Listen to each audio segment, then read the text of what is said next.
Okay, so for this, we've played this before, but we'll go through it real quick for everyone. So it's basically like volleyball, right? Except we're not having a net put up. I just put the dots down so we can see the center line easily with all the lines in here. So essentially all it is we're going to play 4-on-4 right now on a full volleyball court. And the only difference for this game really is that it must bounce before you can contact it.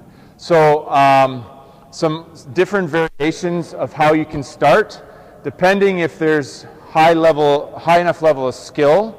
You can have them serve from the backcourt, or it can simply start with a lob toss. So that's how we're going to start it when we first start playing, and then we'll have it where we serve. We'll rotate. Of course, if we had 6, we'd fill the court that way, but it can be played 4, 3, 2, whatever. So we'll play 4-on-4 right now. Good. I got this. And of course, you'll see that they can hit overhand, and there's a good dig there. And the great thing about this game is that there isn't a net for people to be concerned about as much. So it's sometimes easier that way for everyone to feel engaged, and I guess feeling a little bit more like they're going to see success. One of the biggest things that we need to work on with the youth is getting their feet moving. We seem to want to reach for things all the time rather than getting our feet under the ball and then trying to get the ball up in the air. So with this activity and the fact that it bounces, it's really ensuring that we're moving our feet a lot to get in position and get under the ball.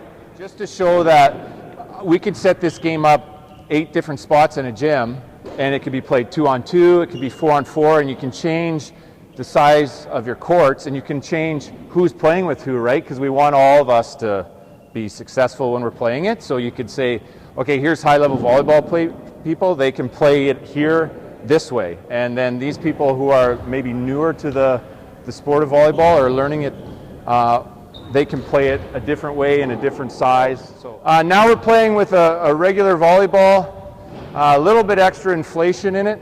We'll go ahead. Now we can get to the point where we're playing with a full serve, and you definitely have to be able to react to where it's going to bounce and see if we can make a rally work. Nice, nice. There it is. And I can see, like, as a phys ed teacher, it's a really easy game to set up. There's a lot of variations you can do. You can do this with young kids on the basic level, but even I see myself as an experienced mover, I had lots of strategy I could bring into this game, and I found it enjoyable and interesting to play too. Growing up, I never played a lot of volleyball. I was always discouraged by the net.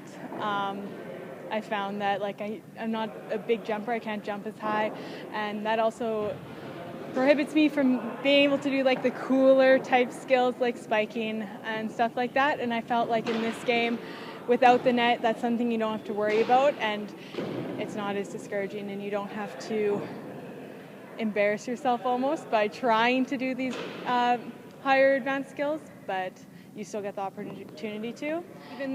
Even if you are a skilled volleyball player, it can be fun for you because you still get to do those volleyball skills, and then it also makes it easier for the people that don't have as much skill, but so then everyone is engaged rather than just the people that excel at the sport.